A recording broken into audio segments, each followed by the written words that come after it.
All right, ladies and gentlemen, thank you for tuning in to episode 4 of the Practice Room Podcast. I'm joined today by a very special guest, Mr. Charles Hurd. Mr. Hurd, thank you for being on the Practice Room. Of course, I'm excited to do it. All right. So would you mind giving our listeners an introduction to yourself? What do you do and kind of where do you fit within the music world at this time? Sure, I'm a percussionist at Northwestern State University and a music education major. Go Demons. Yeah, go Demons. Hey, I'm certainly biased. I love my Demons. No, I'm in the marching band. I'm in the percussion ensemble, steel band. Let's see, drumline, of course.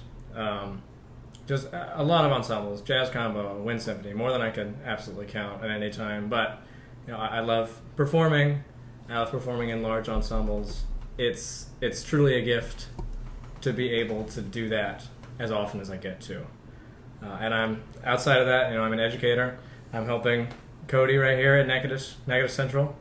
It's a wonderful experience. Yeah, Chiefs. It's a wonderful experience that almost nobody else gets, to be in college in your undergraduate and start getting that actual practical experience, teaching, not just observing, not just pretending.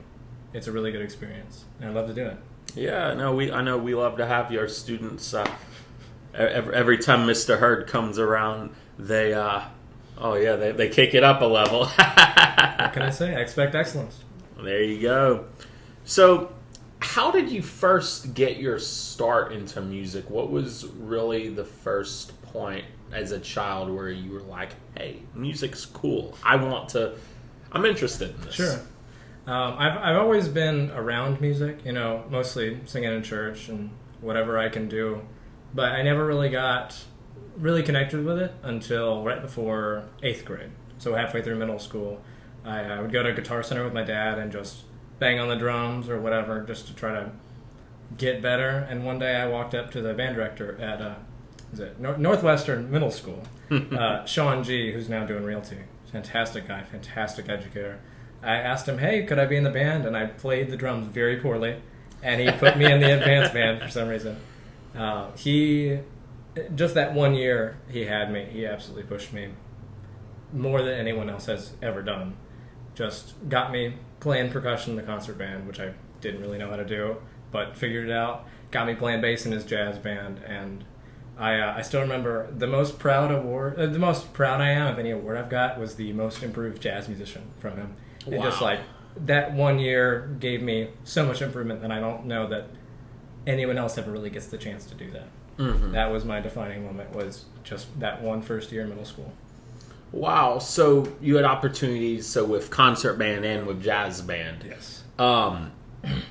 Did you know much about jazz before going in, or did you just think that, concert band, this is what school band is? I'm very fortunate to have a decent background in jazz. Mm-hmm. My father, even though he wasn't a huge jazz guy, he got me a little versed into it, so where I could dip my toes in. And then when I got into middle school and really started doing real jazz, it just I had a step up. I had a leg up on a lot of other people. Certainly wasn't the most versed, but it wasn't my first experience. No. Okay. So that first year in middle school, what type of learning curve was there for you? I mean, coming in as an 8th grade beginning student, you have other students that I imagine have had music classes for multiple years at this point.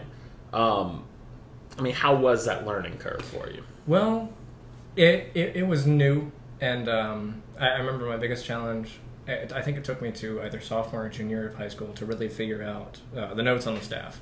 So I was always writing in my notes when I'd play a marimba part.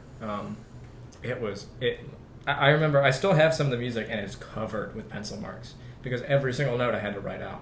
Mm-hmm. But I was lucky, and I had so much musical experience before, just singing all the time, every chance I got. Always listening to music in the car and at home. And my dad was so musical and always playing music every chance I get. I was always around music. I had a weird subconscious way of understanding how it worked. even without knowing exactly how the music worked. I'd also say there's something about those hymn books in churches that really gets you a step ahead of everyone else in music. It gives you, you're really young, and that's your biggest point of development. So when you're doing it all the time, or at least once a week, you get a feel for, hey, I can at least get the rhythms right pretty accurately most of the time. Yeah. So learning the notes on the staff was definitely more difficult than learning the rhythms. Yeah. I don't know why. I had the rhythms down, but the notes took a long time. Yes. I think I was just confidence at that point. Yeah, I know with a lot of my students, I have students that have started 9th grade, 10th grade. I mean, they definitely show more confidence learning their rhythms at first, and then it's like we switch over to melodic percussion, and it's like, oh man, this is a foreign language. That is, I will say, a gripe I have about some composers for percussion is, first of all, percussion is way too low level for a lot of people, and that is also combined with the fact that a lot of band directors kind of give up on their percussionists and just let them do what they want to do. But my main gripe is composers see percussion as rhythm, and almost just rhythm. So it's everyone else has these beautiful melodies and percussion, like you need to expose them to more, especially if you're an educational writer. You need to be educational in every sense of the word. Yeah, I know my first year as director of bands at Natchitoches Central, we played Air for Band, Frank Erickson. There was a snare drum part, a bass drum part, and a crash cymbal part, and I believe all together, they played for about 10, 11 measures in the entire piece. Yeah. I know there are a few composers that do try to be a little more inclusive with percussion. I know Randall Stanridge is a personal favorite of mine. Our ensemble played his piece Nebula this year, and shout out our composer in residence at Northwestern State University this year is Randall Stanridge, so he will be here in about a month, I believe. And we're playing a lot of his tunes. It's certainly lower grade work. A lot of people would say it's easier, but it really, the percussion is still, it's a much better level than a lot of other composers do, I think. Randall Standridge is very committed to having his works be educational. Yeah. That's the point. That's why they're not blazing fast or incredibly the most hard thing in the world. They're good music for good performers to get better. Yeah. Every performer, not just the ones in the front. Yeah, I know last year at Festival, our concert band played Little Sweet for band from Stanridge. Yeah. And I know like that piece, its whole deal is it's designed to introduce students to multi-movement works, and our percussion during my first 2 years here, that piece I believe had more percussion parts than anything we had played before in our. The students really liked it. The students really and they played it well. I remember they played it very well. Yeah. So, what are the dates Randall Standridge will be in Natchitoches? Let me check my calendar. Well, we're having 2 concert band performances. And the first one's going to be our family day, or I don't remember if it's first. One of them is going to be our family day where we invite family to come. But we have our actual invitational band festival, and I believe 4 or 5 bands are coming to it. Let me see. Here you go. The April 23rd is that concert, and I believe he's also here for the 22nd, which is when the actual clinic is.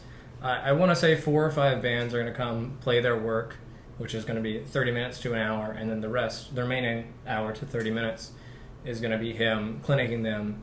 Hey, here's what I actually meant in this. I'm sure conducting with them, it's really, really good experience, especially for high schoolers, to get time with the composer. Yeah.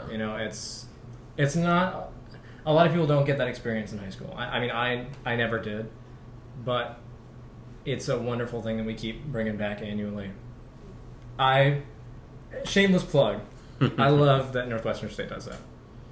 Yeah, I know last year last year, another big name. Kataj Copley. Yeah. Fantastic. One of my personal favorites all around. Yeah. Yeah, no, Kataj has plethora of really cool pieces. Absolutely. I know. I got to play Dope. It was dope. It was good. The LMEA District 2 high school honor band this year actually performed Dope. Nice. As one of our pieces. And Dr. Purcell was the clinician for the group. Yeah. I got to be with Dr. Purcell in my my all-district senior year. He was my clinician. Fantastic, and continues to be. Yeah. So I really got to feel, because I was already planning on going here, I really got to feel how he conducts and how he rehearses. Mm-hmm. And then I went straight into Wind Symphony when I got here. So I'm that's not a plug. It was in the spring, but I was very lucky to be in the position that I got to be in. So it sounds like definitely, pretty much throughout most of your life, you've had a really good backing of music. You had a really good support system with music. So you go through your 8th grade year, you go into high school. Talk us through a little of that transition to high school and a little about your high school program in general. Yeah, I was extremely fortunate to be in what I consider one of the best all-around music programs, certainly choir and concert band, but my favorite thing, again, was the jazz band. And that's, I'm sure, still led by Donnie Alexander. Fantastic educator, fantastic person in general. Jason Venable and Donnie Alexander, both fantastic educators. I also would not be in the same place I am now without them. But they would both come to the middle school, and I'm sure it was kind of to get a gauge of how many people are we getting, how are they on music, how is this middle school doing. But they really pitched it as, hey, we want you to keep doing music. I'm one of the directors at the high school. Keep doing. So they would just show face, if nothing else. Mm-hmm. They came a few times to either clinic concert band or even clinic marching band auditions. Sometimes they would say, hey, let me help you with this. When it came to be that time, they really helped. They helped transition. Even it's as simple as that. They were the ones who did that. Wow, so it looks like they made their presence really known at the middle school level. Absolutely, yeah. Yeah. What was your first interaction with the high school directors?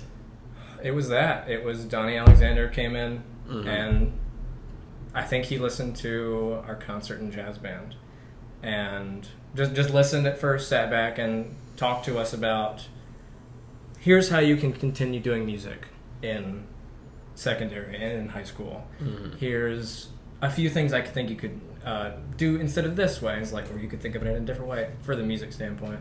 But most of the point of being there was just, hey, I'm one of the directors. It's really nice to meet you, and you should keep doing music. Here's what you can do. Here's where you can go with your music. Yeah. So Jason Venable, Donnie Alexander. So you were a part of the jazz band, the choir. Yes. What other ensembles did y'all have? Let's see. There was, I believe there was 3 choirs. Mm-hmm. The Bronco Beat, which is the highest choir, the main choir, and then also sort of split between men's and women's, just depending on the song. Mm-hmm. But the main 2 were the concert choir, which is the full group, and the Bronco Beat, which is the higher group.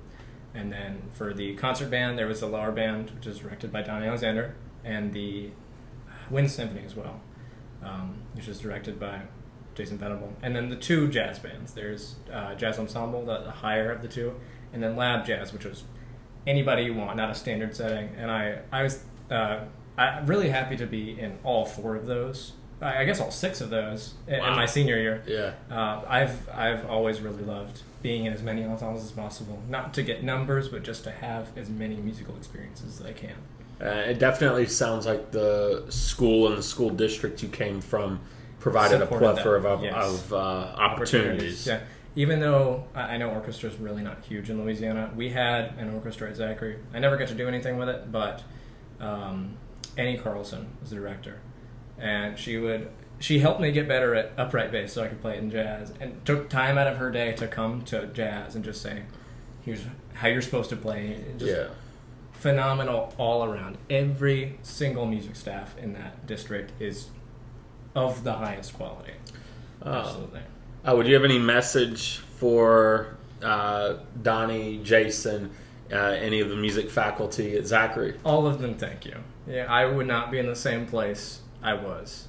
And Miss Fountain, the choir director, was always very understanding that I was in 1 billion ensembles, and sometimes I needed to miss a rehearsal or two. But she knew very well, like, my first priority was always band. Mm-hmm.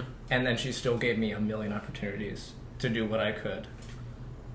Every director I've ever had, even the people in elementary who helped with just recorder classes and choir, phenomenal. Thank you. Please keep doing it. Or if you don't, keep coming back to judge like Sean G does. He came back to District Festival, I think, a couple times now. He's still in it. He's doing realty and getting real money now.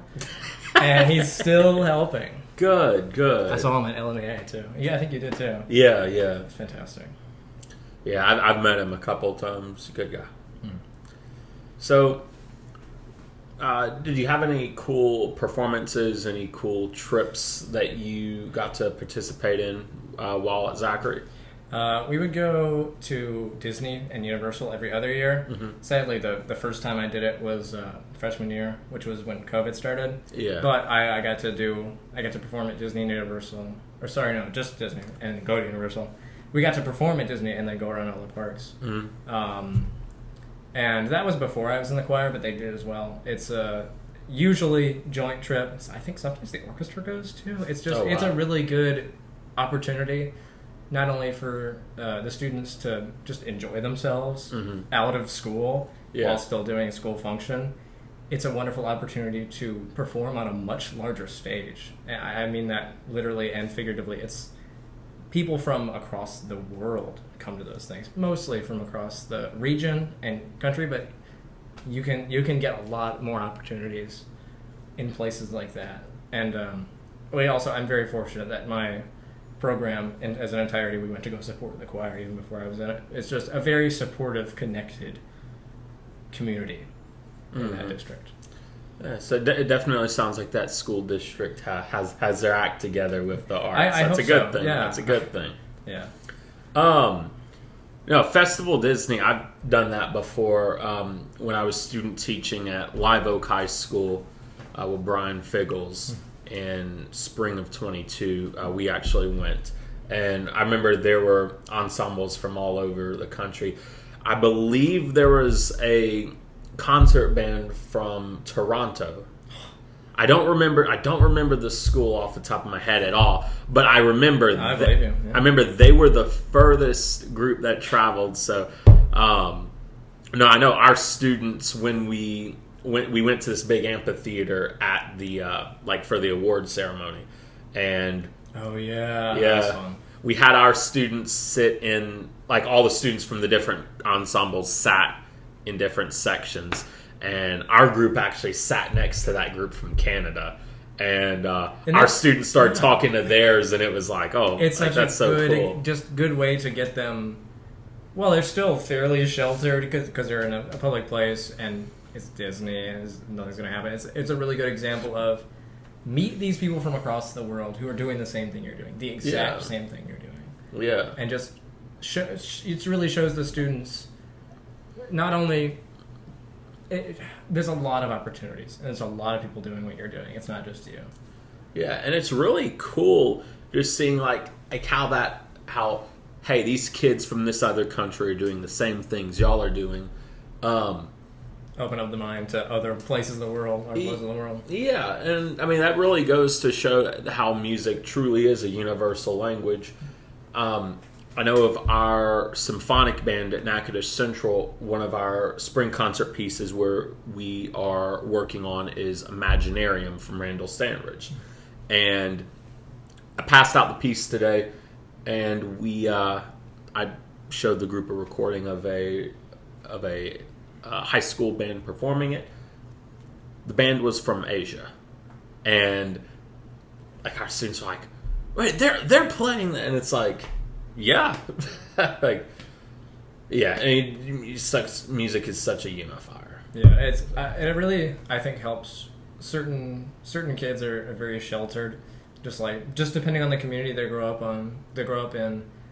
Not a lot of people, like even their parents, don't have the experience to tell them, yeah, people are like you around the world. So it ends up being pretty disconnected, and they don't really understand.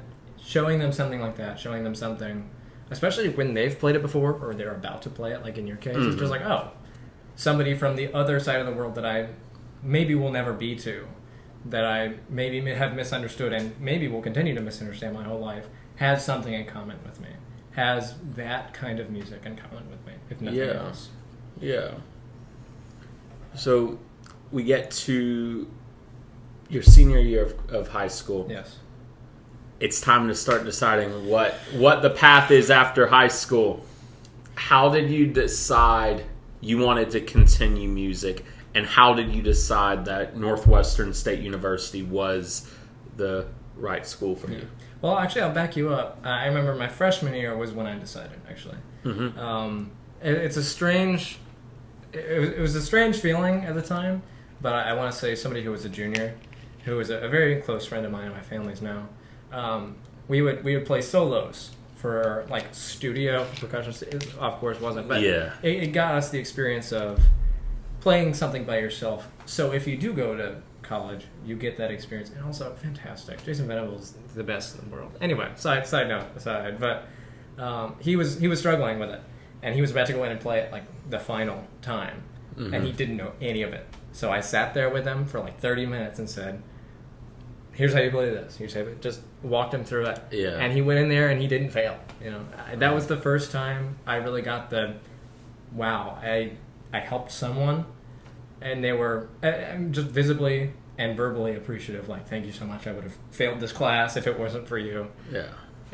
And that's a very different reality than I think I get now.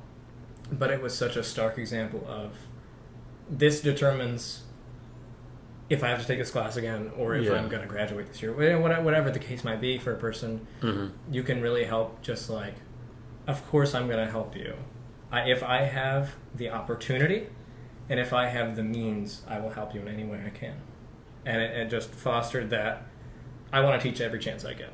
Not just for the rest of my life, but every chance I get for the rest of my life. That's fantastic. What about how did you settle on Northwestern? It was a long process of me being very sure about a college and then being very sure about a different college. And I want to say the first one I was really sure about was North Texas, because they have a fantastic percussion program, and that's still true. But I don't know who said it to me. They have so many percussion majors. I think it's like hundreds. Wow. And certain people don't even get to work with Mark Ford, who's the head guy there. It's like certain people, he doesn't even know their name. And that's not even really on him. He just has so many people. And then I also shifted away from it because I realized my priorities were in education, not just in percussion. Yeah.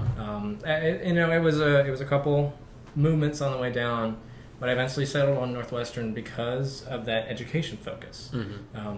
The one thing I very specifically remember was I was reading through the list of majors, and music education was listed with the education majors, not the music majors.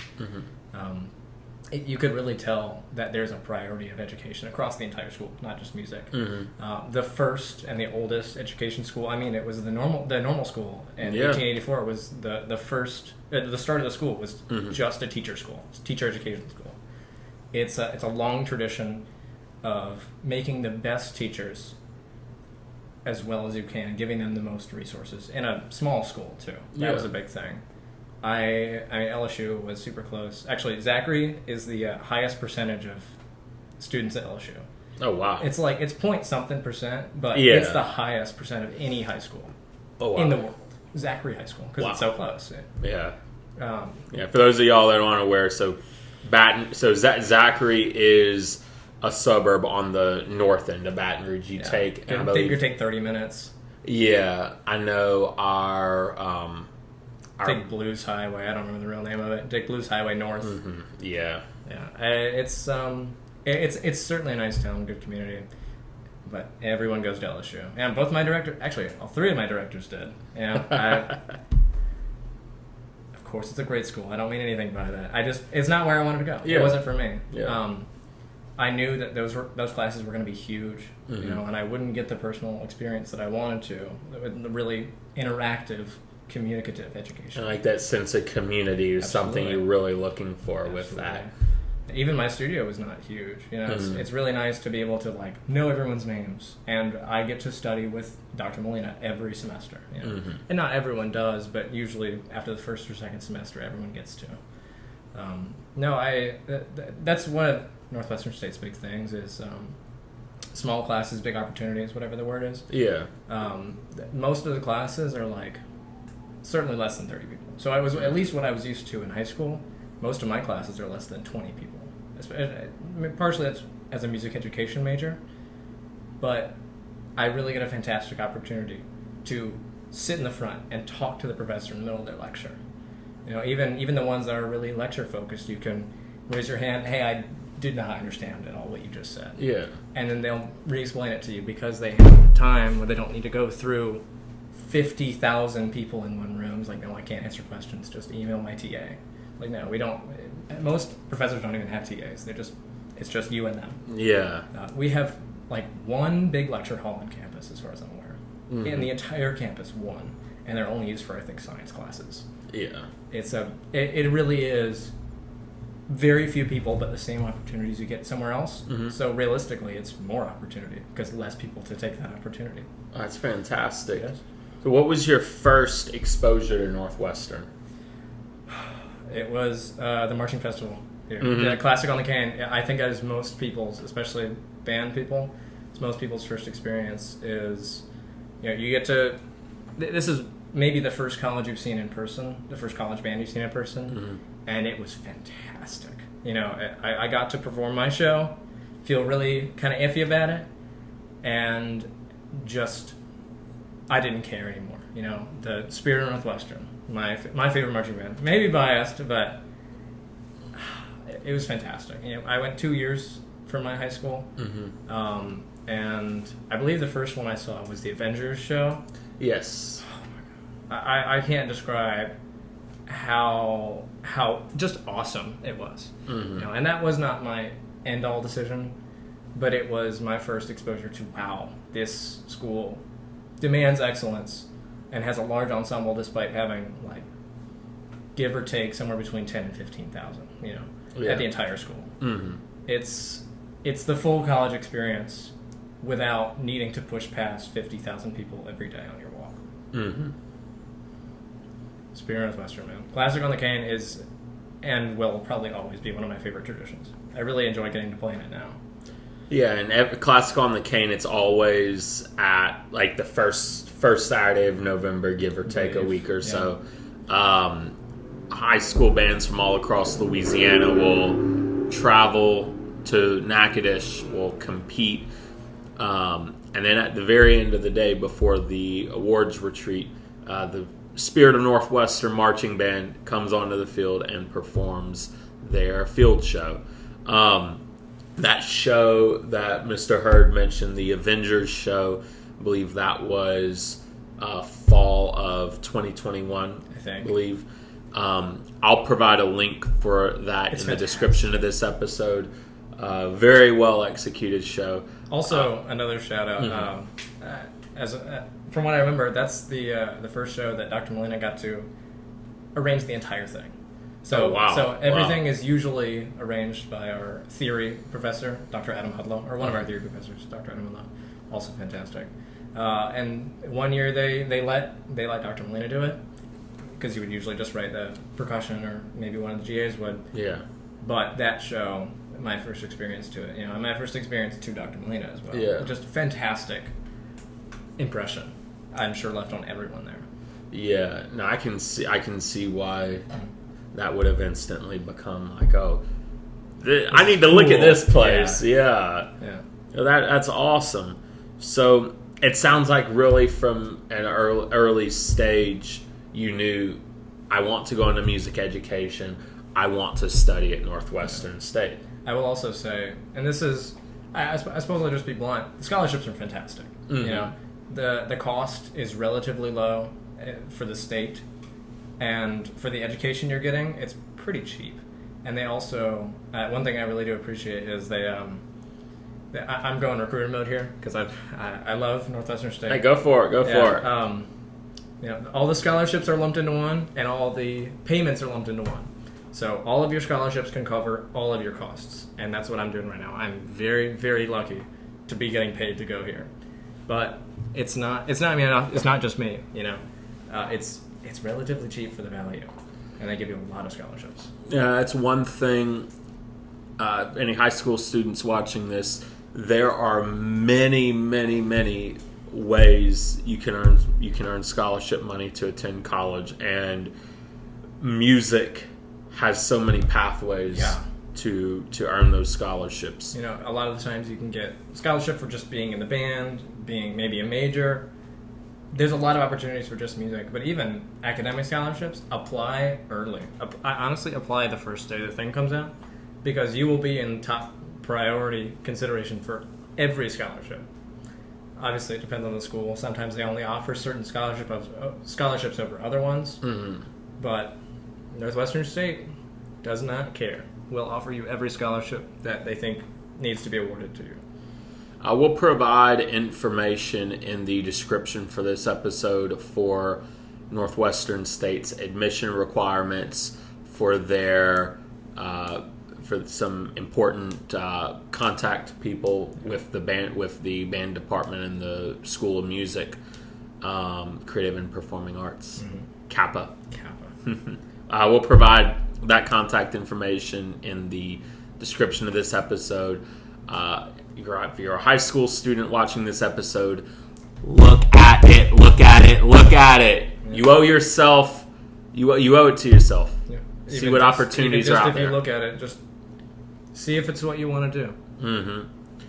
So you find yourself in college now. Take us through kind of what your course load looks like. Sure. I know the past 2 semesters have been getting a little less, but I started full schedule. I think I was in like 13 classes. Wow. 21 or 20 hours. I was in 21 hours, but I didn't register for one of them, so I was actually in 14 classes. I was in, I think, 5 ensembles, 3 or 4 core classes, and 3 or 4 music classes. Mm-hmm. I've toned it back a little since then. I think I'm very comfortable 13. Yeah. But right now I'm being a little more realistic. This is my what you call a barrier semester. So I'm trying to get into my upper level lessons, and so I'm really focusing on my solos, so I can really do that really well.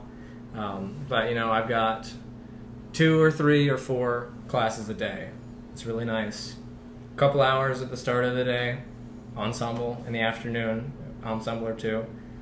It's college. If you really pace it really well, you can really have a wonderful experience of just a few classes a day, whenever you want. Not whenever you want, but better than what is high school now? Like 7 to 3. We are. It's 7:44 to 3. Yeah, forget it. It was 7 to 3 for me. Yeah, most of my days are 9 to 1 or 9 to 2, maybe 9:30, and then an ensemble in the afternoon. Do you have the same classes each day, or will it be like you have some classes these days, other classes these other days? Yeah, most of the time it's that. Most of the time, for example, like my music theory is Monday, Wednesday, Friday, and then my ear training class, my oral skills, is Tuesday, Thursday, and that's most classes in college. Yeah. But there are certain classes that will be 1 day a week or every day a week for like 30 minutes. Yeah. It really just depends on what you sign up for, what's going to work best for you. Yeah. So I know a couple of those classes you mentioned, so music theory and oral skills. What are those classes? Sure. What are those classes? Things that I really like, and a lot of other people don't. Mm-hmm. But music theory is just getting to the bones of Western harmony, and it's pretty specific, but it's most of what we use. It starts pretty simple, and that's the 1 and 2 classes are Mr. Paul Christopher, Uncle Paul, as he's affectionately known. Fantastic guy, and it just starts very simple with these are what scales are, these are what intervals are, and you just slowly build up to at this point we're at post tonality in music theory or at modes and different ways to stack chords, polychords, polytonality. Mm-hmm. It starts with the very, very basics of Western theory, of Western music harmony, and gets you to where you can really understand, if not even just use, everything you're given to be a better musician, to describe music better, and to teach music better, if that's your prerogative. Yeah. And then oral skills, ear training, is just being better at knowing what interval is what chord you're hearing. So someone could play a minor chord and you can just immediately snap, I know what that is. It's and it's also we have a lot of sight singing in that class. So we'll look through singing and either sing on solfege or a neutral syllable. It gets you better at stuff you're not comfortable with singing. Excuse me. Stuff that you are not comfortable with, like singing for a lot of, especially instrumental musicians. But it makes you better at your instrument to be able to sing. I know, especially for you, for a lot of wind instruments, if you can't sing it, you can't play it. Not well, anyway. No. Not as well as you want to. You know, I mean, you're basically singing just unvocalized. Yeah. If you can use other skills to your advantage, you absolutely should. Yeah, and I know the oral skills especially, that's really important if you're a band director, orchestra director, choir director. You need to know what's wrong. We just started doing error detection in that class, you know.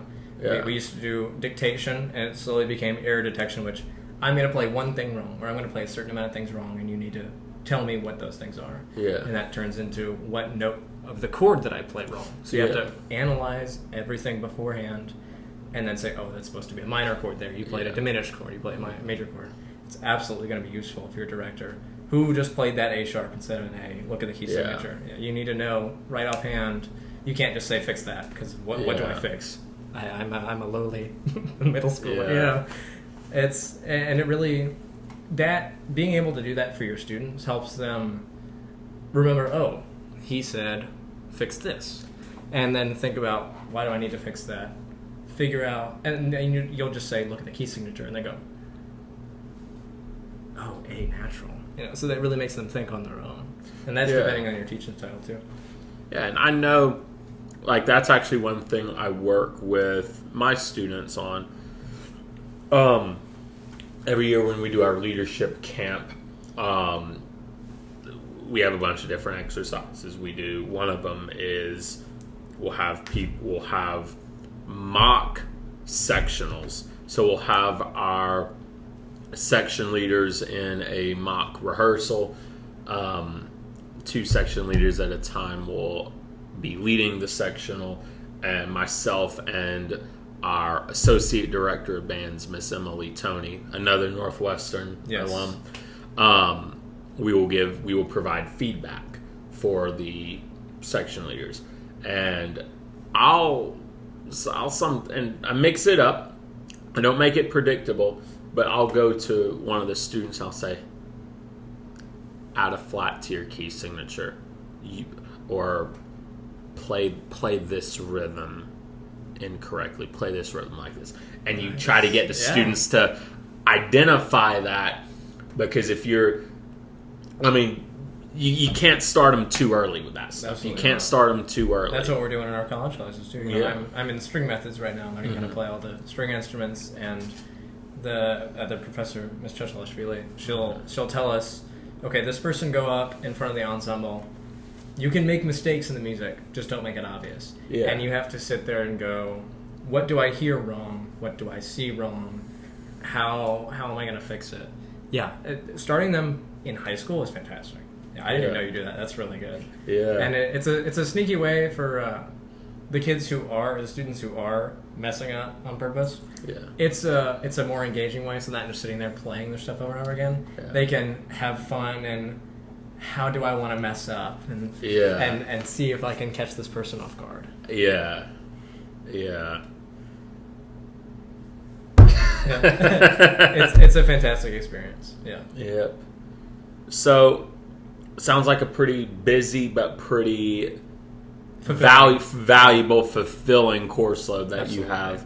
So, outside of your courses, so what like what performance opportunities exist for you in college? There, a number. I've already talked about how many ensembles I like to be in. Just as a percussion major, I'm in the percussion ensemble and steel band, and now we're starting up a samba band as well. Oh, wow. So that's just being a percussion major. And then outside of that, just as a music major, I can be in one of the wind bands. Not just as a music major. Anyone can be in the wind bands. I'm in the Wind Symphony. And, I get to be in the marching band in the fall. There's also, I'm not part of this, but I want to be, the Purple Haze Pep Band, which is the basketball band. I think sometimes volleyball. And they'll go to Prather Coliseum, the basketball stadium, and they'll play for the games. There's just so many opportunities. There's the jazz big band, the jazz ensemble. There's multiple jazz combos that will happen every semester. Everyone's studios, everyone's group of instruments will have some kind of ensemble that they'll be a part of. Like a lot of people have quartets, and we have a bunch of different percussion ensembles.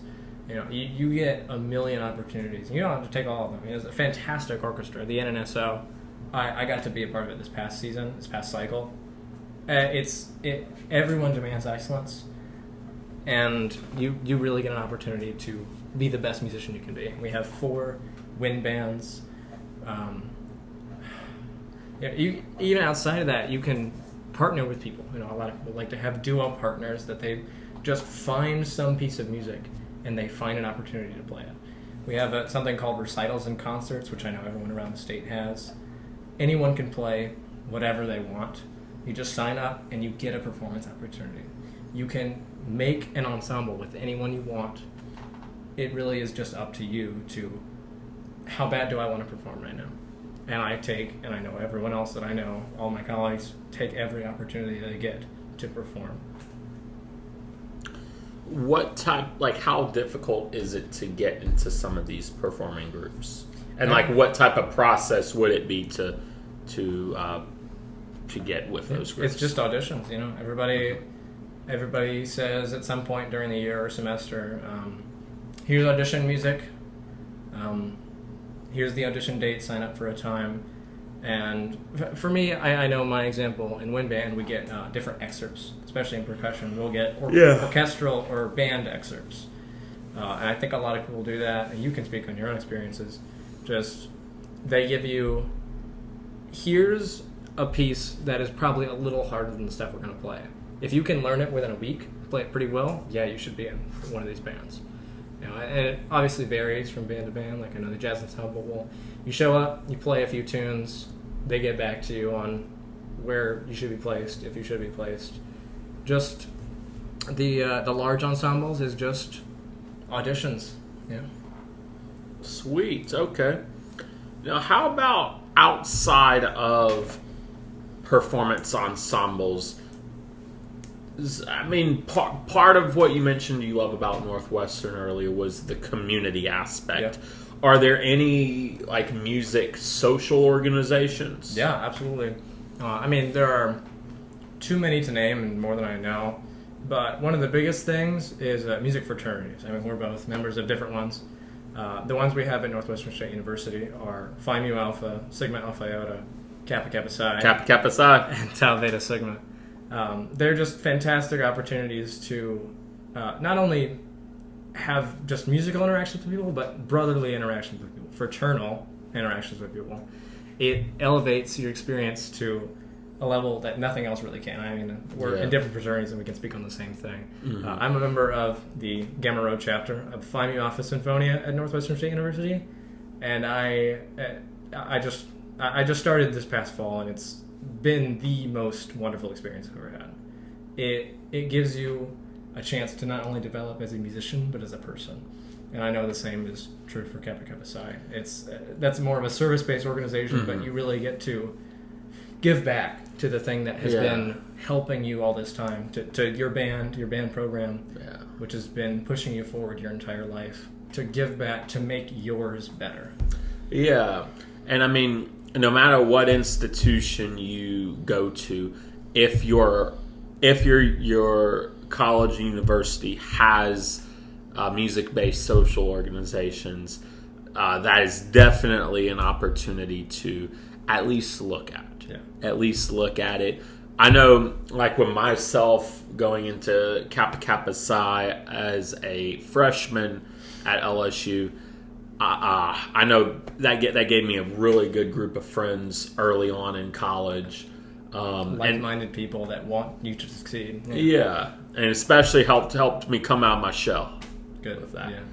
It's there are plenty others that I don't know the name of. Yeah. But just from what I know, all of them are fantastic. All of them are fantastic opportunities to be your best self and become a better musician, become a better person. Mm-hmm. Yeah, I wouldn't trade it. You know, I do also. I'm hoping to join Kappa Kappa Psi still. So you know, I really really support every music organization I can relate. Mm-hmm. I can see it. Just they're good for you. You know, good for your soul. Yeah, I mean that the community aspect in anything, but especially music, is very very important. You surround yourself with people that have high standards for themselves, have goals for themselves, and that helps you strive for the highest. Yeah, that's your thing. Yeah, I know you said yes. I mean, you said that's fantastic. I mean, that's fratastic. You could say as well. I guess I'll, if you don't mind me diverging, I'll talk a little. Since you talked about Psi, I'll talk a little about Phi Mu Alpha. Yeah, go for it. I got the experience of waiting a year and really deciding, do I want to do this? And being pushed, you should absolutely do this, and they were right. The goal of Phi Mu Alpha is, well, there's a couple, but I won't repeat the entire object because that's too much. But work for Sinfonia, and Sinfonia will work for you. Yeah. Live for Sinfonia, and Sinfonia will work for you. You know, you work through music, with music to help people, and it lives in you. It becomes part of your soul in a way that wouldn't ever before. Our philanthropy is the Mills Music Mission. So we'll go out to usually hospitals or nursing homes and just sing for people. That's what unites us, even as some people in Phi Mu Alpha are singers, some people play instruments, and some people do all. Some people might even not do any of those, do some weird other third thing. Yeah. But singing is what unites us all, no matter how really good or not you are at it. You know, we help you get to the best point you can be to sing for people and really just help them. You know, and that's a whole thing about music therapy, is the memories that music unlocks, even just a few songs. You know, it can really just help someone feel better about their general life. You know, even if they might not have somebody that visits them that often, they get to see, oh, someone's coming to sing, and then their entire day or week or month or year or rest of their life is so much better because they got the experience of the magic of music, you know. Especially when someone comes to you and say, hey, we came out of the goodness of our hearts because we know music is so magic and works in such wonderful ways that we want you to experience it like you don't get to a lot. Yeah. Mills Music Missions are one of my favorite parts of the fraternity. Just being so connected to people. I mean, I didn't understand when people would say, like, music is a kind of mysticism or kind of magic was until I got to experience it through Phi Mu Alpha. Yeah. It really it feeds your soul in like a metaphysical way. I don't know how to describe it without just having it happen to you. Yeah, I mean, you're giving the gift of music to people who are less fortunate, to people need that it most, need it. Yeah. Giving joy into their lives. That's definitely a good thing. Absolutely. So, Mr. Hurd, do you have any upcoming projects in the works yourself? Any upcoming big performances? Sure. Yeah, we have plenty of performances every semester, but I've got 2 Wind Symphony performances. I guess just in this month, percussion ensemble performance next week. They're just. Let's see. I mean, I get to do jazz combos about once a month performances. We always do. I think we're doing steel band and percussion on the Cane River.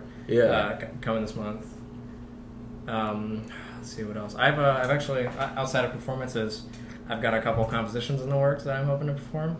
So at least one part of our music theory curriculum is a composition contest. Yeah. So we get to, or we write a composition as our final project of our capstoning of the entire music theory curriculum. And I think it's 5 to 8 people will be chosen to perform on a music theory recital. And I'm hoping mine gets picked. I've got a quartet, and it's a bunch of my friends, and a really, I think, beautiful ensemble.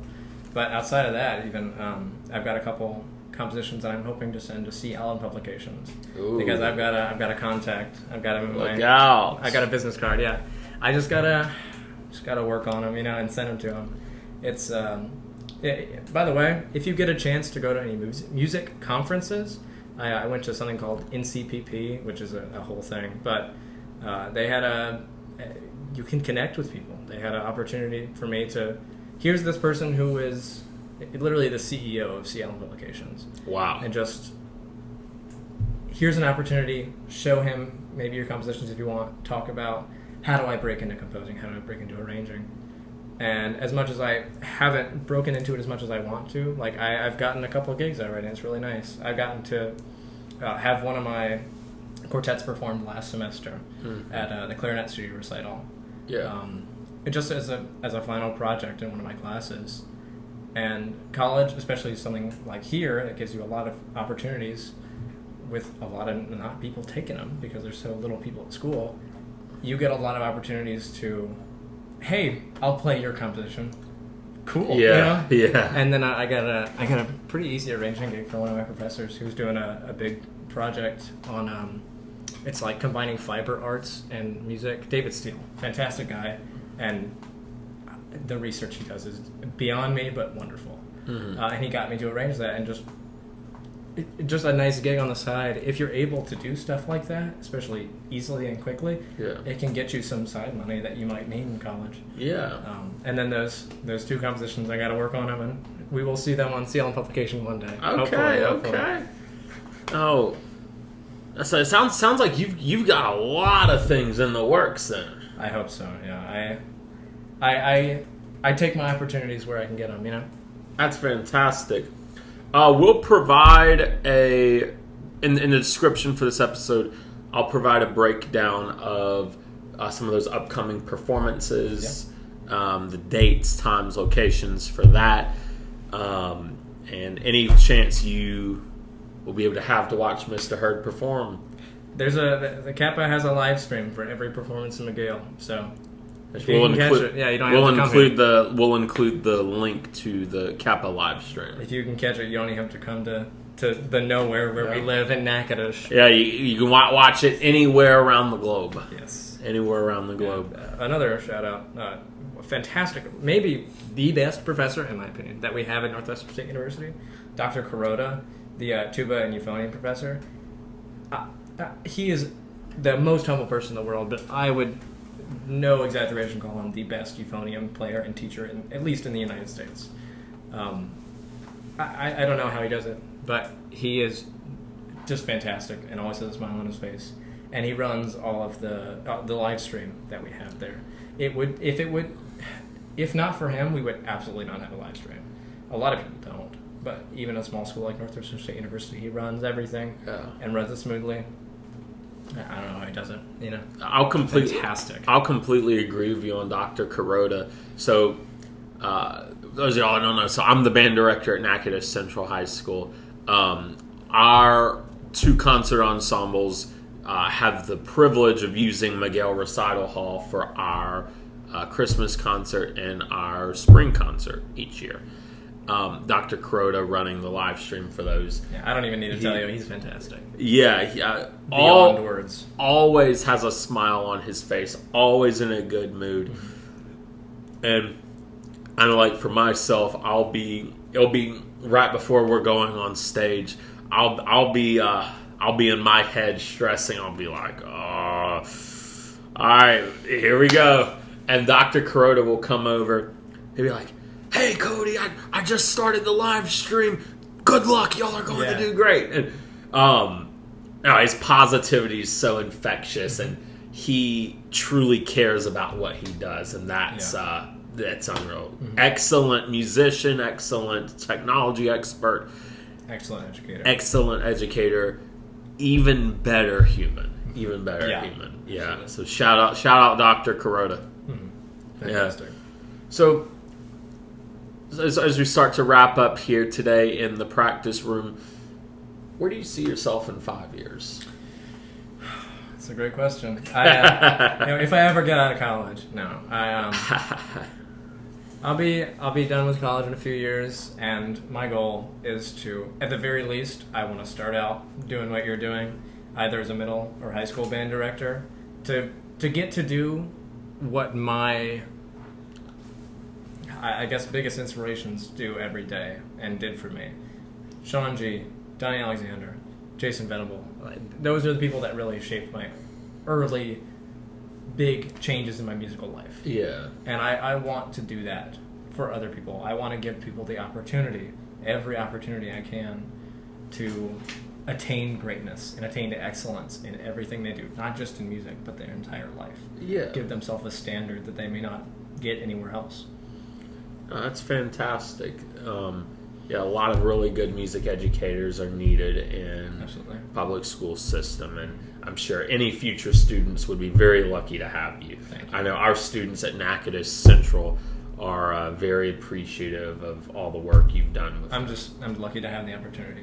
I'm lucky to be in the position I am to educate as much as I can as needed. Yeah. So, do you have any closing remarks? Any advice that you would like to give for maybe any high school students that are thinking about taking a path similar to yours? Sure. The first thing I'd say is going back to about picking your college. It's very personal. It shouldn't just be about LSU is close to me, let me go there. Or it really shouldn't even just be about NSU is cheap, let me go there. It has to be a combination of this school is going to give me the experience I want. This school has the faculty that is willing to give me the opportunities that I need, and with the best value that you can reasonably cover it. It can't be anyone else's decision. Don't go to LSU because your dad did, but don't not go to LSU just because your dad did or because of any other reason. Don't let anyone tell you you should or you have to go here. It's absolutely up to you. And then with the music side of it, if you love music, if you love teaching, if you've gotten the experience, even if you haven't, try it. It really is a wonderful chance to see, do I want to do this for the rest of my life? And even if not, you get the connections and the opportunities to just perform a couple times, and then maybe this is not what I wanted to do. That's okay. College is the time for figuring out, what am I going to do with my life? You can't figure it out in high school because you're a kid. So then you become a sort of adult, and then you start figuring out your life. Yeah. Don't feel like you have to figure it out right now, but at the same time, let yourself make the decisions that you need that are best for yourself. It's going to come to you. People are going to give you advice, but in the end, it is absolutely your decision, and it absolutely should be.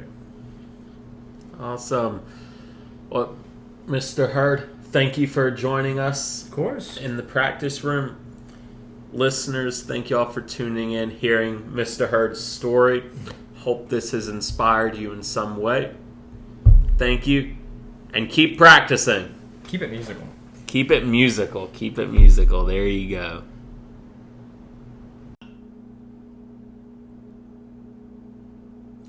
Gee, Mr. Hurd, what are you doing this Friday at 7? It doesn't matter what you are doing this Friday at 7 p.m. Tune in to episode 4 of the Practice Room Podcast, where I sit down with Northwestern State University percussionist and music education major, Mr. Charles Hurd. This Friday, April 4th, Forkham Demons, 7 p.m. Be there. 7 p.m. And keep practicing. Keep practicing. If you smell